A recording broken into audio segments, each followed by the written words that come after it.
Hello everyone, welcome back to the digital teaching. So today we are discussing about Small Industries Development Bank of India. That is one of the central level institutions which will help in promoting the entrepreneurial development. Okay, so Small Industries Development Bank of India, that is SIDBI. This bank was established in the year 1990 as a development bank exclusively for whom? The small scale industries, that is MSME, that is micro, small and medium enterprises. Okay, so this, please keep it in mind, this type of institute is a central government undertaking.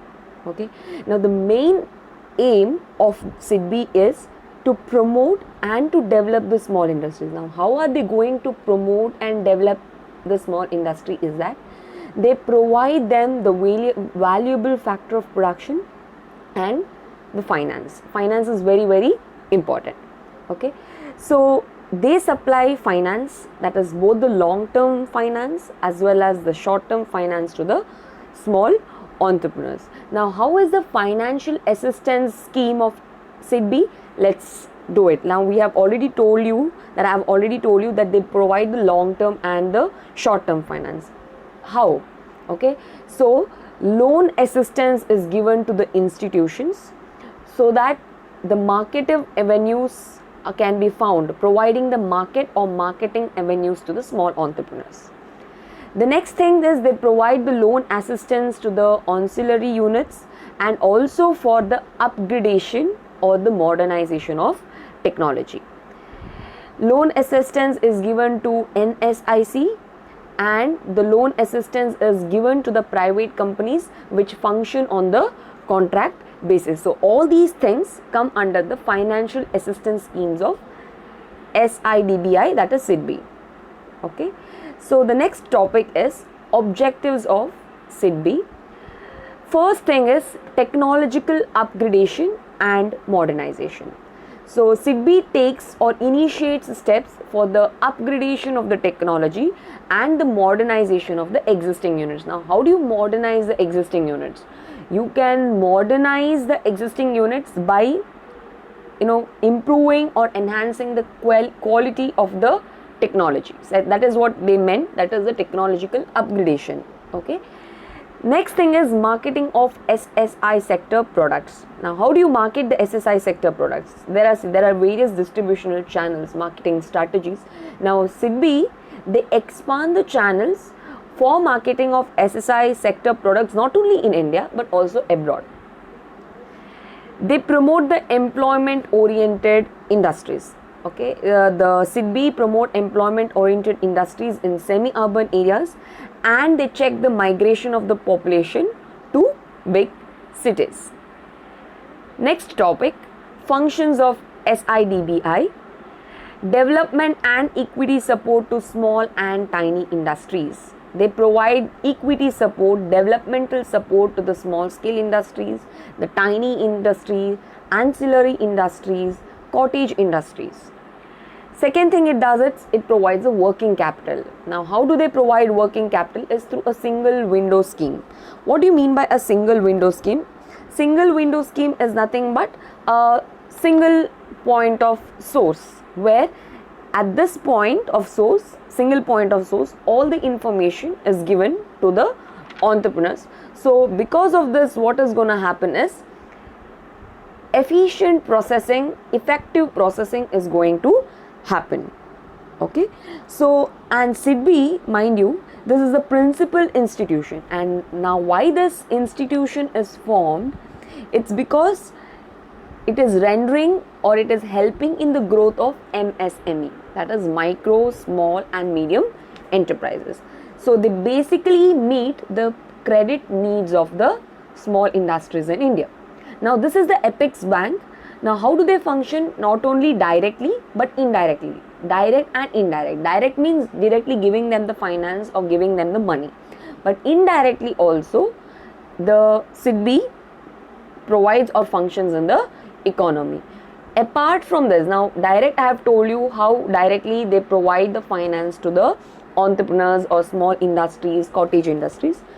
Indirectly, they coordinate, they provide the coordination in terms of everything, like they work for the different institutions, get the information and provide it to the small scale industries in India. So basically or primarily they form a bridge, okay, a support to the entrepreneurs, a support to the small scale industries and the tiny and cottage industries in India. Okay, they provide the coordination of functions of various institutions engaged in finance to SSI and tiny units. I've told you they not only provide finance but also the coordinational function is also been given by the SIDBI. Okay, so this is about SIDBI, Small Industries Development Bank of India. Hope you all understood very clearly, and please keep it in mind, this is one of the central level institutions that is formed by the central government. Okay, so here we end up with the central level institutions. Now going ahead, we will deal with the state level institutions. What are the different state level institutions?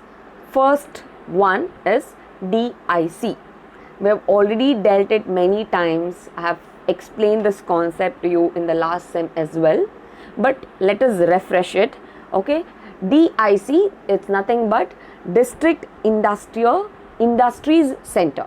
Okay, so District Industries Center, the focus of intention for industrial development was mainly on large cities and state capitals, and they used to neglect these district areas. Now the main focus of industrial development, it should be worldwide or nationwide, not only focusing their attention on the big cities and the large cities and the state capitals. No, when we speak about industrial development, it should be the entire nation, not neglecting the district areas, not neglecting the rural areas and such.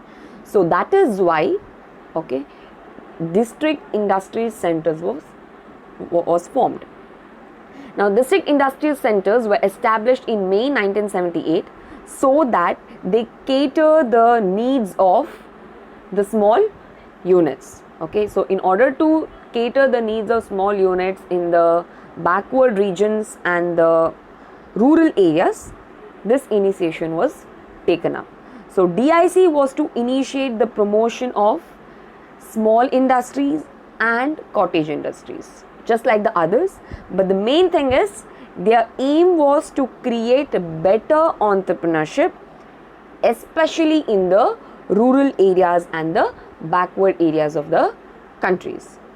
So each district has a DIC at its headquarters. So everywhere in every district we find DIC at its headquarters. Now the main responsibility of DIC is to act as a chief coordinator or a multifunctional agency in respect of the government departments and other agencies, just like we talked about SIDBI's coordination functions. Okay, similarly DIC also acts as a bridge, is also considered as a bridge in the, it's a chief coordinator or a multifunctional agency in respect of the various institutions and other agencies or the government departments. So up to 1991, about 422 DICs had been set up throughout the country. Now these DICs have assisted more than 1.5 lakh units, generating employment opportunities. This is very, very important. So the main aim was to create what? Employment opportunities, that too in the rural areas and in the backward areas. So district industry centers, how have they created employment opportunities? By providing or assisted more than 1.5 lakh units, and they have created employment opportunities for more than 10.3 lakh persons. Isn't this interesting? So the metropolitan cities of Delhi, Bombay, Kolkata and Madras, they have been kept outside the purview of DICs, meaning to say these areas don't have DICs. Okay, so the next concept, role of DIC. What is the role of DIC? So the first role of DIC is they perform the following functions. First one is identification of entrepreneurs.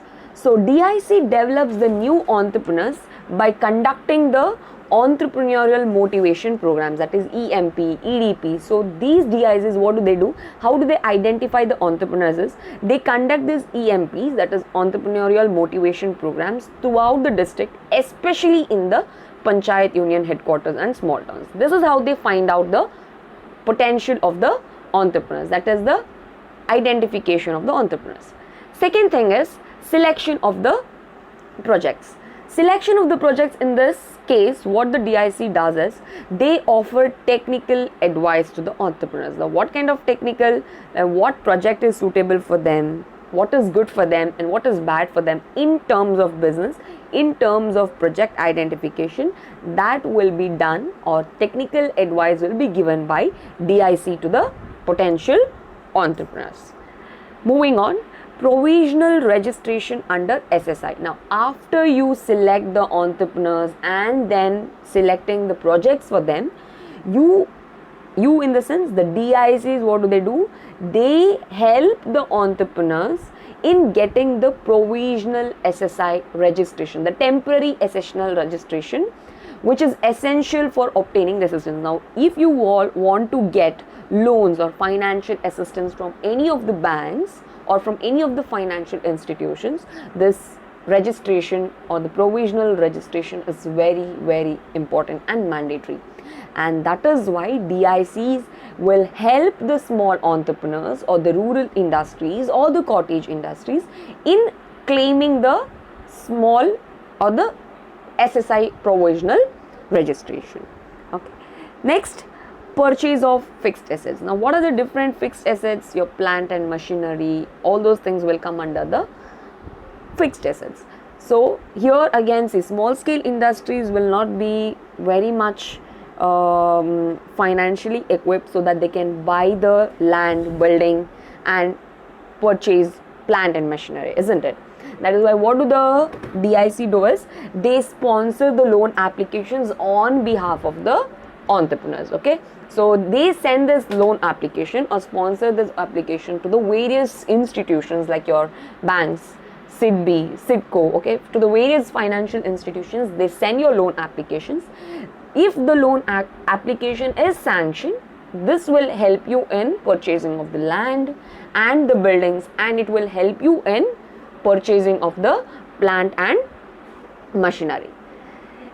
Next one is clearances from various departments. Now, what kind of clearances? Clearances like, speedy power connection, water connection, electricity, those are very important. So what does the DIC do is they basically take the initiatives to get the clearances from the various departments, from the various boards. They get the permission and they give you the clearances. Okay, speedy, for example, take follow up measures to get the speedy power connections. So moving ahead, assistance to the raw material supplies. So it makes necessary recommendations to the concerned raw material supplies, okay, and they issue the required certificates for the import of raw materials and machinery whenever or wherever necessary. So they will help you in not only sanctioning the loan applications or sending your loan applications or marketing assistance, but they also help you in getting the raw materials. They speak to the various raw material suppliers, whether it is in-house or abroad. They speak to them and make readily available to the entrepreneurs the raw material. Next, assistance to the village artisans and handicrafts. So DICs, they arrange for the financial assistance with the lead bank or the national banks of the respective areas to help the village artisans and handicrafts, maybe in terms of marketing. Okay, so it very, very clearly that the village artisans, it's very difficult for them to market their produce, or to they might also help in arranging this distribution programs to the rural artisans and the handicrafts so that they can sell their products directly into the market. So all this assistance is also given or backed up by the DIC, that is District Industries Center. Moving ahead, subsidy schemes. So DIC assess the SSI units, that is small scale industries, your tiny industries, cottage industries, ancillary industries to get the subsidies. Now what kind of subsidies we have learned in this chapter in the beginning, that there are different kinds of subsidies: power subsidy, water subsidy, interest subsidy, all those things. So from the various institutions they will get clearances for the subsidies and provide these subsidies to the rural industries. The last one is training programs. So the DIC gives training to the rural entrepreneurs and also assess the other units, give training to the small entrepreneurs. So this is basically done to revive the habit or to promote the habit of entrepreneurship, so that they can understand what is good for them and what is wrong for them. Basically how to market their products, what kind of technology to be used, what kind of raw materials, how to deal with the business. All these kind of training is given under one program, that is the training program is arranged by the DIC. This is it for the day. Thank you so much.